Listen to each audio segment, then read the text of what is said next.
Micsoda érzés itt lenni, egészen jó emlékek idéződnek fel bennem, amikor tavaly megrendeztük az első CPAChet. És emlékszem, hogy rengeteg időt töltöttünk el persze a szervezéssel, nagyon sokat gondolkoztunk azon, hogy mi legyen a mottója az első CPACnek, mégiscsak az első valamiből meg kell adni a módját. Aztán végül sok vad ötlet után úgy döntöttünk, hogy biztosra megyünk, és az lett a mottója, mint bizonyára emlékeznek rá, hogy Isten, haza, a család. És azért ez lett a mottója, mert egész biztos vagyok benne, hogy ez az a három fogalom, amely összeköt mindannyiunkat itt a teremben, és amelyik az emberiség hajnala óta meghatározza minden józanul gondolkodó embernek a gondolkodását, a lényegét, az eszenciáját. De persze nem csak józanul gondolkodó emberek vannak a világon, és ez nem volt másként régen sem. Sokféleképpen hívták már a nem józanul gondolkodó embereket. Voltak már kommunisták, fasiszták, ballibek, progresszívok, korábban talán zsirondisták, ami mind összeköti őket, az az, hogy megpróbálták eltorzítani az embereknek a józan eszét. És a módszer az nagyon-nagyon hasonló volt. Mindig volt egy ideológia, vagy valami magasztosan hangzó, vagy valami teljesen szedetvedett, és aztán, amikor nem sikerült ezt az ideológiát ráerőltetni az emberekre, nem sikerült eltorzítani a józan eszüket, akkor jött az elnyomás, később pedig az erőszak. Vegyük észre, hogy ugyanezt történt egyébként a francia forradalom magasztos ideológusaival, majd később ugye a vérgőzös zsarnokokkal, Marxal, majd az ő tanait később a gyakorlatba átültető kommunista diktátorokkal, és ma is van egy ilyen ideológiánk, és ez a woke. És ma is megvannak ennek az ideológusai, és természetesen, ahogy már a történelemből tudjuk, jön az elnyomás, és jön az erőszak is. Ezt még nem feltétlenül látjuk, de az Egyesült Államok számos pontján már nagyon is érzik ezt az emberek. Elég csak arra gondolni, amikor néhány évvel ezelőtt csatatérré változtatta a BLM az Egyesült Államok számos nagyvárosát. Miért van ez így? Azt hiszem, hogy elfelejtjük a történelmet, és hagyjuk, hogy újra és újra megismételje magát a történelem. Nem tanulunk belőle. Mi elfelejtjük, ők pedig egyenesen azt mondták, hogy a történelem az véget ért. Nem volt ez olyan régen. Aztán persze szembe jött a valóság, megváltoztatták a mantrát, és azt mondták, hogy bár a történelem nem ért véget, megy tovább, de szép új világunkban már nincsen betegség, nincsen háború, nincsen éhínség. Ezek a múlt konfliktusai, ezeket magunk mögött hagytuk, és ezért, mondja egy izraeli sztártörténész, magunk mögött kell hagyni azokat a mítoszokat is, amelyek meghatározták a régi világunkat, mint a nemzet, a család, és hát természetesen a szép új világban nincs hely Istennek sem. Aztán persze megint szembe jött a valóság. Először egy világjárvány, majd utána, hát itt a szomszédban háború dúl, az éhínség pedig bármikor rekordméretű lehet a háború következtében. Úgyhogy a konfliktusok azok velünk maradtak, de ők még mindig azt mondják, hogy nincsen szükség nemzetekre. Én pedig éppen az ellenkezőjét látom ennek. A világunk az tagadhatatlanul megváltozik, de amíg ők azt a következtetést vonják le, hogy a jövőben már nem lesz szükség nemzetekre, én azt mondom, hogy csak két út áll előttünk, és mind a kettőben a nemzetek reneszánszát fogjuk látni. Az egyik út az, amit én nem szeretnék, sőt imádkozom is azért, hogy ne következzen be, viszont nem lehet azt mondani, hogy ez a veszély ne kopogtatna ott az ajtón, a nyugati civilizáció bukása. És ha megnézzük, hogy kik azok, akik letaszíthatják a trónról a nyugati civilizációt, azt láthatjuk, hogy ezek mind nemzetek. Kína, nem a woke ideológia vezérli, Oroszországban se divat a genderpolitika, és nem is akarnak nemzetek felett gondolkodni. Tehát ez az egyik út, hogy ezek a újonnan megerősödő nemzetek fogják meghatározni a világunkat. Én pedig azt szeretném, hogy ne ez legyen, hanem a nyugat továbbra is első tudjon maradni, de ez az kell, hogy meg tudjanak benne erősödni a nemzetek, és azok az erős nemzetek, amelyek nagyjá tették a nyugati civilizációt, továbbra is erősek maradhassanak. Csak ez a két út áll előttünk. De most már ismerik az én véleményemet, de mi konzervatívok vagy populisták már csak olyanok vagyunk, hogy nem dogmatikusan gondolkodunk, hanem szeretünk minden releváns véleményt meghallgatni egy adott témában, úgy, hogy engedjék meg nekem, kérem, hogy színpadra szólítsam beszélgető partnereimet, and now I turn to English, and first I would like to call on stage Miss Valerie Huber, all the way from DC. Please join us on stage. She is the president of the Women's Health Institute.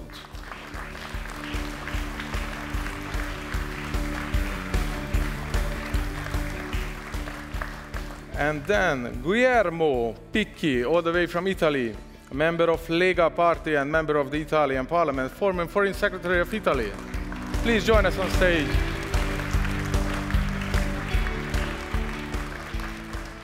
Another American fellow, Mr. Mark Ivano, the Executive Director of the RNR, Republicans for National Renewal. Good to have you here, Mark. And last but not least, from our dearest neighbor country, from Austria, we used to call it our brothers-in-law, reasonable voice from the European Parliament, our good friend MEP Harald Wilimski.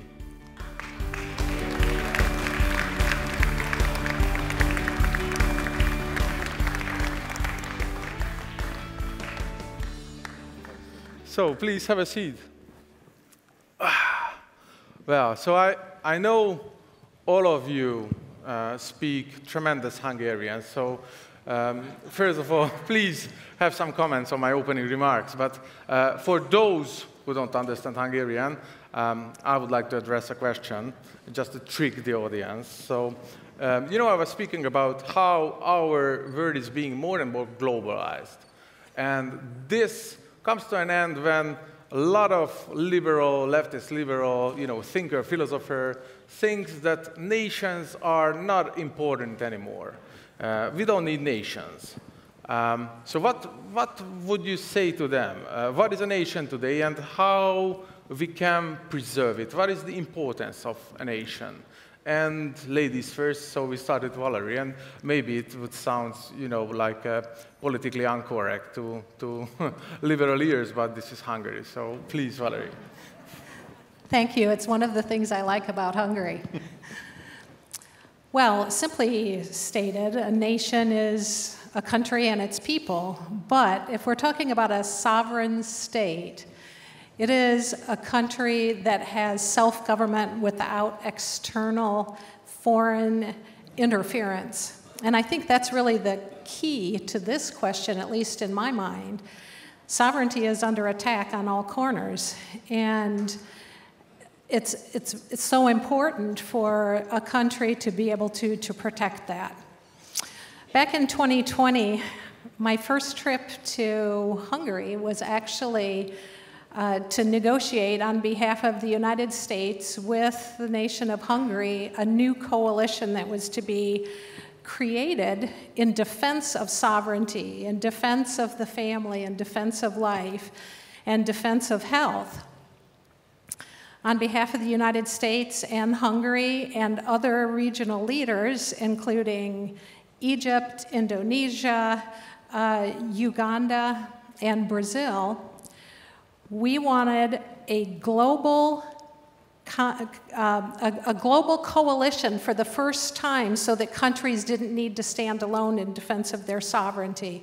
Well, since then, there are 36 countries representing every region of the world, and they're very different. However, they're bound together with these common values. And I am so pleased to say that as of just a very short time ago, Hungary is also now the secretariat of that coalition, the Geneva Consensus Declaration. Very important, yes. It gives Hungary yet another opportunity to be a global leader for the values that we all hold together. And my vision is that this coalition becomes an indomitable force such that the attacks and the pressure and the ideological warfare ends because these countries stand together in defense of these values. Great.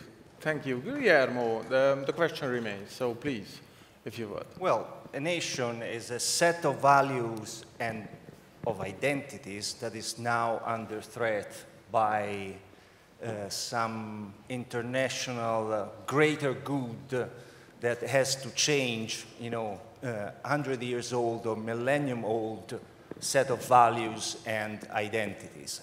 So we are under attack. We are fighting, let me say, a clash of a war on values. The values that identify most of our nations, that are, shared, that are deeply rooted in our culture, in our political system, and this is under attack. So a nation now is something that has to be defended, and we should fight for the nation and its values. And allow me to say something. This is a war that starts now, but could be won just in 25 or 30 years. Because the liberals, or the so-called liberals, started 30, 40, 50 years ago, attacking and trying to demolishing, to disarticulate the nation. So our task is not limited now. Now we have to organize our troops and our cultural troops, our value troops, in order to try to defend the nation from this common greater good that, it's very hard to explain to our citizens sometimes, most of the time. Very well. So we do everything for our children, am I right saying? So Mark, we heard that nation is a set of values.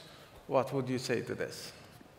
Well, absolutely. So they've said a lot of what I wanted to say, but of course a nation is a group of people with shared traditions, shared language, shared culture, and shared values. And also I think it's important to note that it also has a boundary. It's not just a piece of land. It's a well-defined boundary, and that boundary needs to be protected, and for example, with a wall, some kind of structure to signify where that country is, where that nation is, and then that way you know where your nation is and where it's not, and you can protect the people within there and protect your nation's values and its people. Great. Harald, what's the situation in the European Parliament? Are nations first? Yes, of course, but let me take the opportunity to say thank you to you as Hungarians to set up a wonderful meeting like this. And from my personal point of view, I don't know if you hear that, if you like to hear that or not, but it's up to you as Hungarians to play a major role in setting up an alliance of center-right parties in Europe, also center-right parties in the United States, to have friendship established with them. And it's Viktor Orban who is the key player for doing that. And coming back to your question, what is a nation? It's from my point of view, a simple answer to give. It's just a commitment to one's own culture, to one's own language, to one's own history, to one's own future. And if all those things that establish identity for a nation, like when I come to the United States, everyone is telling to me, you are one of the guys from the musical Sound of Music. I never heard about it. Everyone in the world knows the Sound of Music. No one in Austria knows it. But what we do, we stick to our culture, to Mozart, to Salzburg, to wonderful music, literature, things like that, that gives us this red, white, red identity in Austria. And also maybe something which is identity establishing for us to maybe funny things. One of them is that in Austria there is a consensus on being against nuclear energy. We are absolutely convinced that it's the right way, but nevertheless, it's a consensus in Austria, which gives us identity. And the other thing maybe is to stick to our principle of neutrality. It's part of our constitution, and so it gives us the possibility now in a situation of war to demand ceasefire, to try to establish peace. And it's the same like you as Hungarians do. Yeah? And from my point of view, it is the condition to love other countries is to love one's own country. And only those who love their own culture and language are able to love all the others. Yeah? And that is the spirit of our conservative center-right parties. I feel, and I hope you really will play a major role in setting up this Europe-wide alliance. Thank you. So it is evident to me that all of you, love your nation, love your country, but it is personal, I feel. But when it comes to politics, what do you think? What does it mean to put, somebody's of one nation's first? So what does it mean in real politics, in modern politics and governance? Shall we start with Valerie once again? Sure. I was thinking about this, and I think that when the Pope visited Hungary just this past weekend, he really summarized why it's important to put our nation first, and it's because of something that many countries understand, and it's ideological colonization. And what that really looks like is external pressure to adopt policies, values, and beliefs against the will of the nation on which they are being thrust. I think it's so important that when we look at our country, we look at not just the love of our country and what that means, but the defense of our country at its very core, which is our values. No one is going to protect our sovereignty except ourselves. And if we aren't clear, both internally and externally in multilateral fora, then we will be taken advantage of increasingly more and more and more until our country is no longer sovereign and those on the outside are actually calling the plays. Great. Well, a great example of what should be done in politics is here in Hungary. So you put your people first, you defend their interests, and you try to be accountable to them. So basically, you rule in the interest of the people, which often doesn't happen in many, many, many countries for different reasons.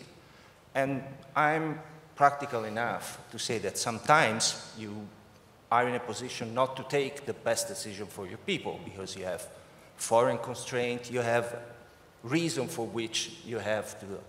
But what you have to do is to explain to your people, not to do the things behind the back of your people. If you explain to your people, as an elected politician I was for 17 years, whenever I explain something that was not fully in the interest of the people understood and back you.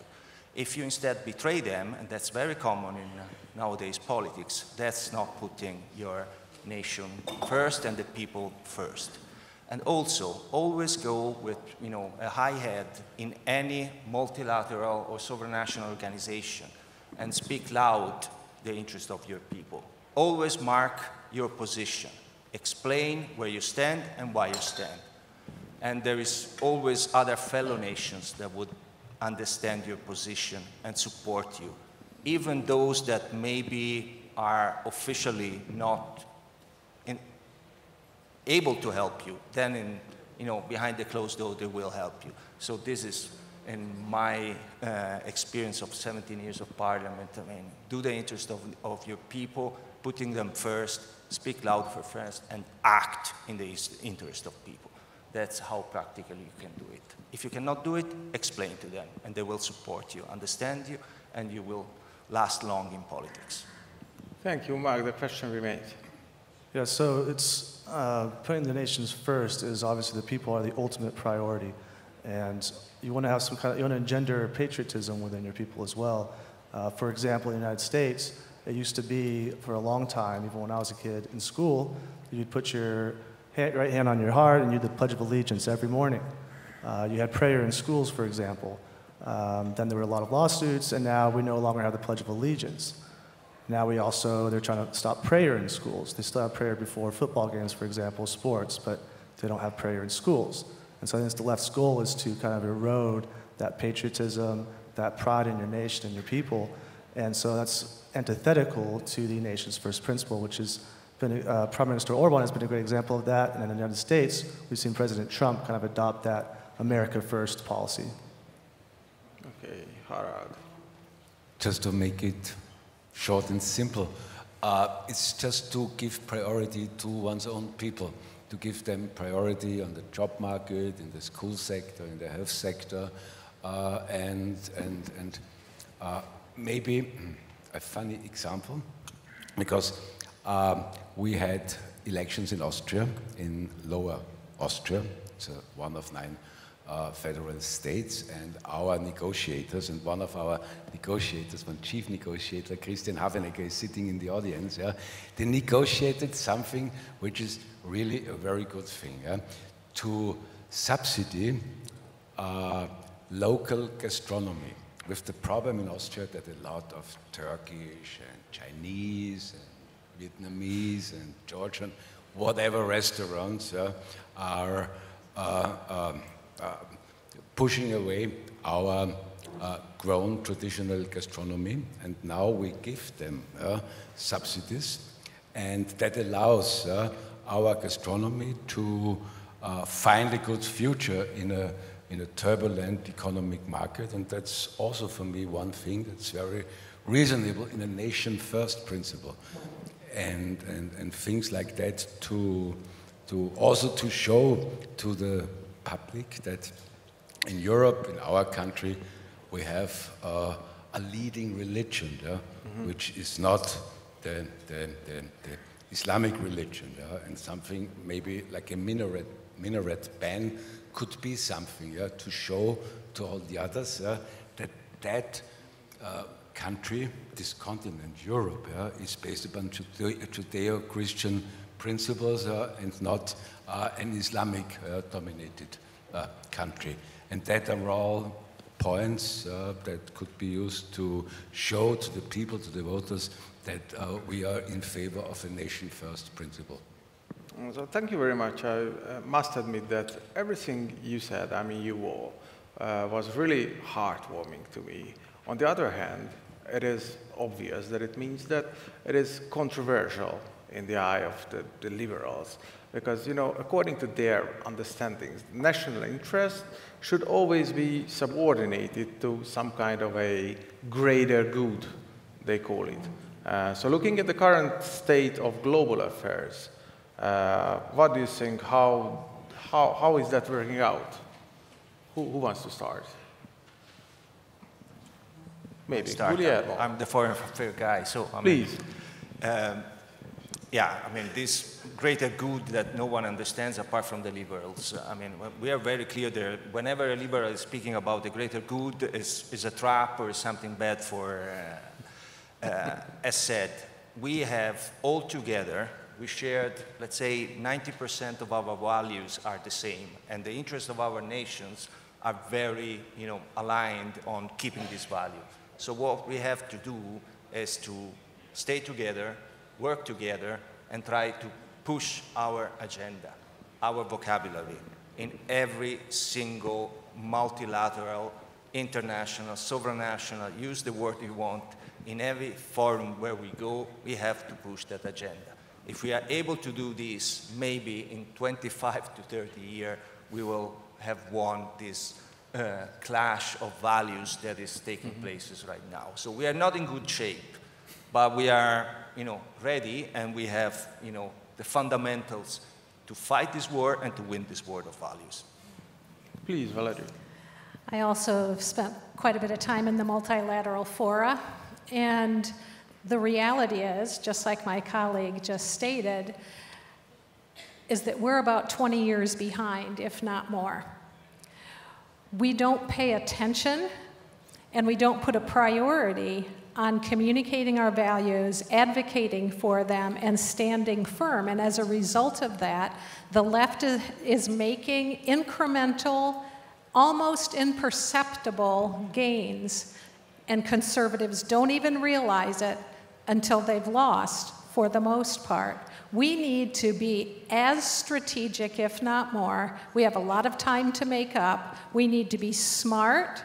We need to be guileless. And we need to know how to win and work toward that end. Mark. So the greater good is very subjective. For example, the United States believes that LGBTQ is the greater good, and so they go across different countries and try to spread that message. Obviously, it's not the greater good. For us, we started with the LGBT, and then now we have transgenderism being imposed on children, and now there's legislators in the northern states of the United States who are pushing pedophilia, or as they say, minor attracted persons, and we should be tolerant of that. And so, is that the greater good for the nation itself? Absolutely not. Is it the greater good for the elites, the globalists, whatever you want to call them? Well, yes, they want to see that family unit eroded, and what better way than to import LGBTQ to any nation who has strong Christian values and strong family values? Thank you. Closing remarks, Harald, if you would. You raised up an excellent question. What is this greater good? What is this greater picture? Is it the picture of George Soros, for example? Is it the picture of Klaus Schwab? Is it the picture of Bill Gates? Persons like that who are tending to sell us, for example, bad vaccines, making a lot of profit with them, who try to monitorize us, who try to implement measures of survivorship. It's not the way we follow the picture we are convinced of. The picture we should follow is based upon the principles of democracy, of freedom, of variety in Europe, and of friendship for each other, and not those pictures given by multinational organizations or persons like Schwab or Soros, who have an own agenda which is not ours, and which is, I am absolutely convinced of, which is not the agenda of the people that have voted for us. Thank you very much. Speaking about the greater good, I must say that as an individual, it is really tempting to, continue our conversation. But as an organizer of the very event, I know how important time limit is. So this time I will go for the interest of the greater good, and thank you, your precious yet very reasonable remarks. So ladies and gentlemen, big applause please for Valerie Huber, Guillermo Picchi, Mark Ivano, Harald Wilimski. Thank you very much.